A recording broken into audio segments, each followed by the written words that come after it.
भोजपुर गांव के जंगल में पीलू अपने पति बबलू के साथ रहती थी। बबलू एक बढ़ई था और छोटे मोटे रिपेयरिंग के काम करता था। पीलू बांस से सजावटी सामान बनाती थी। उनकी कमाई ज्यादा नहीं होती थी तो सुंदरी पीलू को कहती है, पीलू तुम बहुत सुंदर सजावटी सामान बनाती हो, लेकिन इसे जब कमाई ही नहीं होगी तो क्या मतलब इस काम का। तो पीलू कहती है, सुंदरी बहन कमाई कैसे होगी जब मैं अकेले ही ये काम करूँगी। अगर इस काम की फैक्ट्री होती तो मैं अच्छे से कमाती। सुंदरी बोलती है, फैक्ट्री और वो भी हम जैसे गरीब लोगों की कैसे हो सकती है पीलू बहन। चलो मैं भी मजदूरी के लिए निकलती हूँ। रात में काम करके बबलू घर आता है तो पीलू बबलू से कहती है, बबलू जी क्या आज आप मुझे पैसे देंगे। देखिए घर की छत टूट रही है और दीवार भी तड़क गई है, इनको रिपेयर करवाना है। तो बबलू बोलता है, आज तो पैसे नहीं मिले पीलू, मैं कुछ दिनों में तुम्हें पैसे दे दूंगा। दूसरों के लिए काम करने से मुनाफा नहीं होता क्योंकि लोग समय पर पैसे नहीं देते हैं।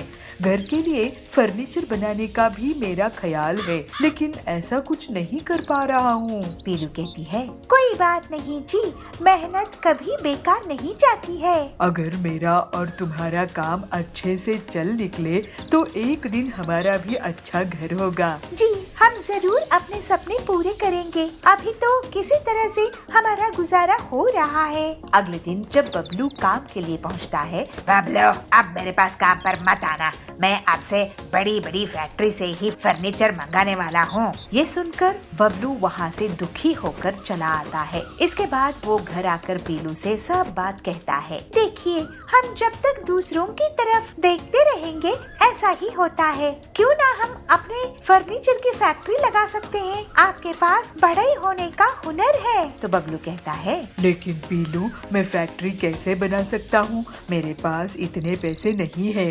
तुम्हें पता है ना ईंट सीमेंट लोहा ये सब कितने महंगे हैं। तो पीलू कहती है, आप इन सब महंगी चीजों से फैक्ट्री मत बनाइए, मैं तो कहती हूँ बांस की फैक्ट्री बना लेते हैं, और तो और आप सभी गरीब लोगों के लिए बांस की फैक्ट्री बना देना, जिससे सभी आपको पैसे देंगे। ठीक है पीलू, एक बार कोशिश करने में कोई बुराई नहीं है। अगली सुबह बबलू जंगल जाकर बांस काट कर लेकर आता है और उन बांस को अपने औजारों से आकार दे देकर उन्हें काट लेता है। फिर सभी अलग अलग साइज के टुकड़ों को वो जोड़ता है और उसे एक बिल्डिंग का आकार देने लगता है और 2 ही दिनों में वो एक फैक्ट्री तैयार हो जाती है। पीलू देखो ये बांस की फैक्ट्री, ये तुम्हारे कारण ही बन पाई है। तुम अगर नहीं होती तो मैं कभी भी इस तरह से नहीं सोचता। ऐसी बात नहीं है जी, ये आपकी मेहनत का ही नतीजा है। अब हम ऐसी ही फैक्ट्रीज को बना बना कर बेचेंगे। सही कह रही हो पीलू, मैं अब लोगों से संपर्क करता हूँ। हम एक फैक्ट्री तुम्हारे लिए भी बनाएंगे जिसमें तुम अपने बांस के सजावटी सामान बनाना। पीलू ये सुनकर खुश हो जाती है। फिर बबलू उस फैक्ट्री को दिखाने के लिए बहुत से लोगों को लाता है। तो हरिया कहते हैं, वाह ऐसी बांस की फैक्ट्री तो मैंने कभी नहीं देखा। बबलू तुम बहुत ही हुनर वाले हो, अब तुम मेरे साबुन की फैक्ट्री ऐसे ही तैयार करना। तो कड़क कहता है, मेरे कपड़े की फैक्ट्री को अगर तुम्हें इतने सस्ते दामों में बना सको तो बहुत बढ़िया रहेगा। मैं तुम्हें बांस की फैक्ट्री बनाने का ऑर्डर देता हूँ।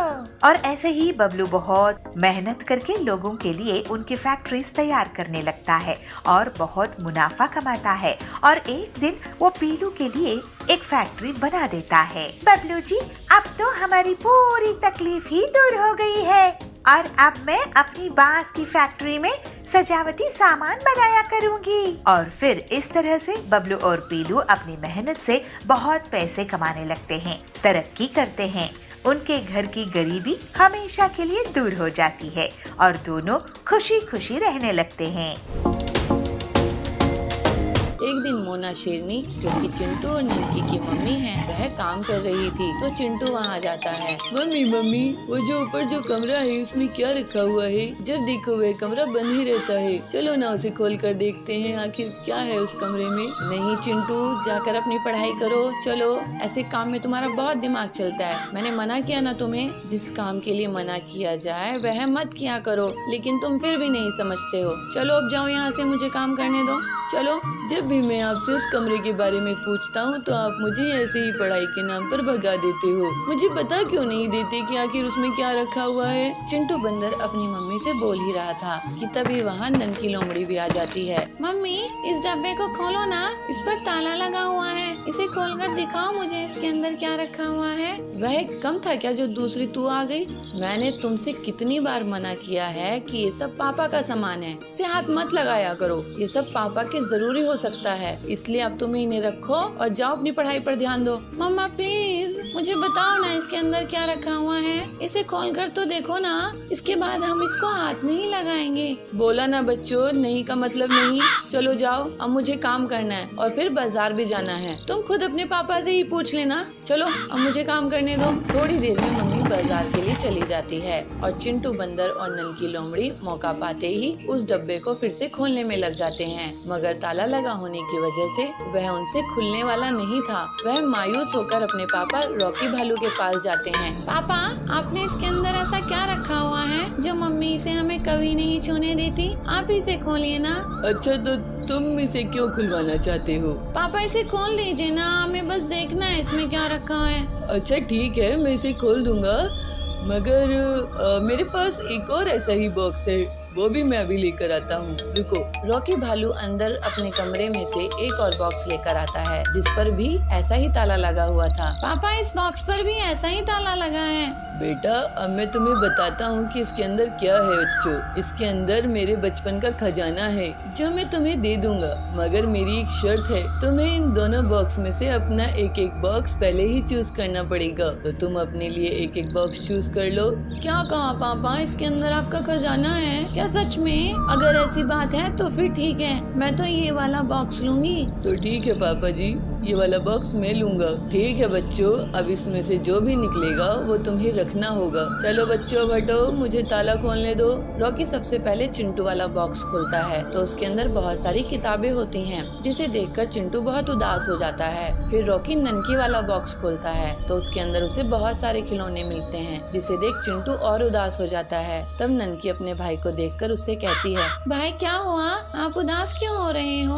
आप तो मेरे भाई हो, और जो मेरा है वो आपका भी तो है ना, और जो आपका है वो मेरा है, तो ये खिलौने भी तो आपके हुए ना। चिंटू ये सुनकर बहुत खुश होता है। भैया, अब साथ में इन किताबों को हम पढ़ेंगे और इन खिलौने से भी खेलेंगे। हाँ ननकी, हम पापा के खजाने से बहुत मस्ती करेंगे। तुम तो सच में बहुत समझदार हो मेरे बच्चों। मैं यही तो देखना चाहता था कि तुम दोनों अपने अपने खजाने के साथ क्या करोगे, मगर तुमने उन्हें साथ में खेलने के बारे में सोचा। मुझे बहुत अच्छा लगा।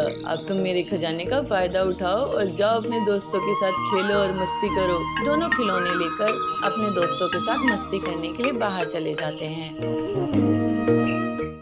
बबलू कबूतर नारियल पानी बेचकर अपने परिवार का गुजारा किया करता था। वो सुबह सुबह नारियल पानी बेचने के लिए अपने घर से निकल जाया करता था। नारियल पानी ले लो, ठंडा ठंडा नारियल पानी ले लो, नारियल पानी ताजा ताजा नारियल पानी। अरे ओ नारियल पानी वाले भैया, जरा इधर आना, ये लो भैया, ये ताजा ताजा नारियल पानी पियो। इस तरह बबलू दिन भर घूम घूम कर नारियल पानी बेचा करता था। शाम को बबलू घर वापस आकर अपनी पत्नी पीलू को पैसे देता है। ये ले पीलू, आज की कमाई, इसमें से आधे पैसे तू अलग जमा करके रख ले, अपने बेटे की पढ़ाई के काम आएंगे। पीलू उससे कहती है, सुनिए जी, आप अपनी तबीयत का भी ख्याल रखा कीजिए, आजकल आपकी तबीयत ठीक नहीं रहती है। अरे क्या करूं पीलू, मुझे तो दिन भर मेहनत करना ही पड़ेगा ना, आखिर अपने बच्चे के भविष्य का सवाल है। इस तरह उनके दिन बीत रहे थे। एक दिन बबलू जब नारियल पानी बेच रहा होता है तो उस पर बाज हमला कर देता है। उस बाज का शिकार बन जाता है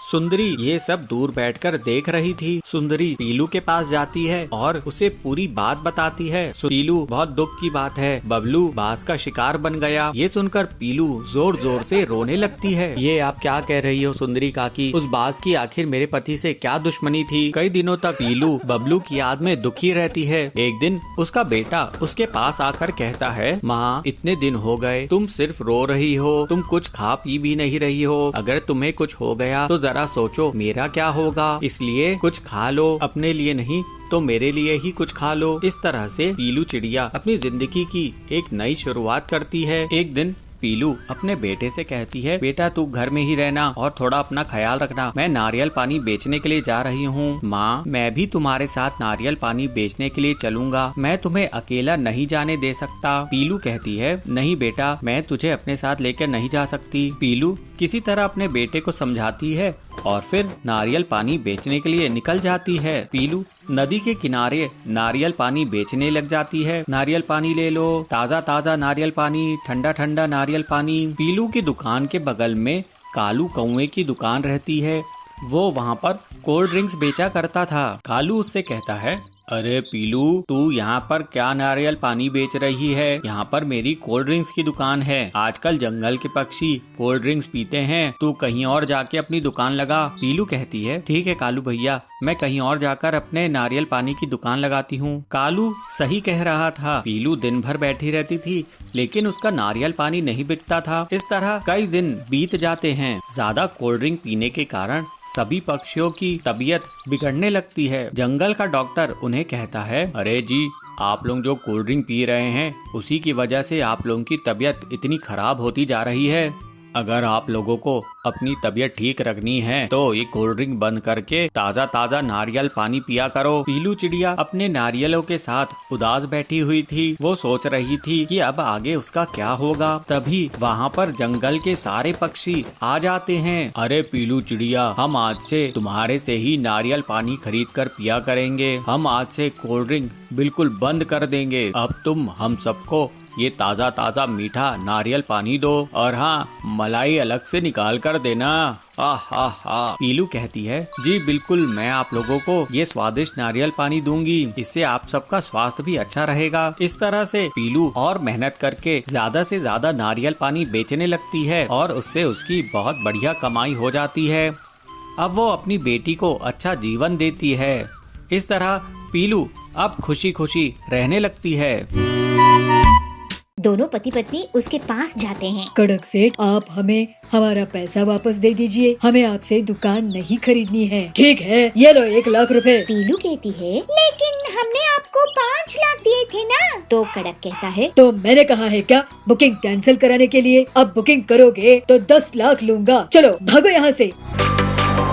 हीरापुर गांव के जंगल में कड़क सेठ बहुत ही अमीर, लालची और धोखेबाज सेठ था। उसके बेहिसाब संपत्ति थी। पेट्रोल पंप, फिल्म थिएटर, गाड़ियों का कारोबार, सोने हीरे की दुकानें वगैरह थी। कड़क जल्द ही एक मॉल भी शुरू कर देता है। पीलू उसी गांव में एक छोटी सी किराना दुकान चलाती थी, लेकिन आजकल उसकी दुकान में भीड़ नहीं रहती थी। वो काफी परेशान रहने लगी। उसी समय टिल्लू आता है। केला दे दे, एक कोल्ड ड्रिंक देना था। ये लो कोल्ड ड्रिंक। टिल्लू भैया, आजकल ज्यादा लोग मेरी दुकान में आते नहीं हैं। क्या तुम बता सकते हो ऐसा क्यों है? हाँ, आजकल क्या है ना, सभी चीज ऑनलाइन ही मिल जाती है। माचिस से लेकर कार तक सब कुछ ऑनलाइन इंटरनेट में मिल जाता है। और देखो एक डिलीवरी बॉय जा रहा है। अच्छा, तो ये लोग हैं जो सामान डिलीवर करते हैं ऑनलाइन कंपनियों के लिए। लेकिन इसमें हम छोटे दुकानदारों का क्या फायदा है? तुम ऐसा करो कि किसी मेन मार्केट जगह में अपनी दुकान लगा लो। बड़ी दुकानों में भीड़ रहेगी, कुछ लोग तुम्हारे यहाँ भी आ जाएंगे। इसके बाद पीलू घर आके अपने पति बंटी को सब कुछ बताती है। तो बंटी कहता है, कड़क सेठ का मॉल इस जंगल में बहुत चलता है, क्यों ना तुम उसी के बगल में दुकान खोल लो, पैसों का इंतजाम मैं कर दूंगा। लेकिन कड़क सेठ बहुत चालाक था।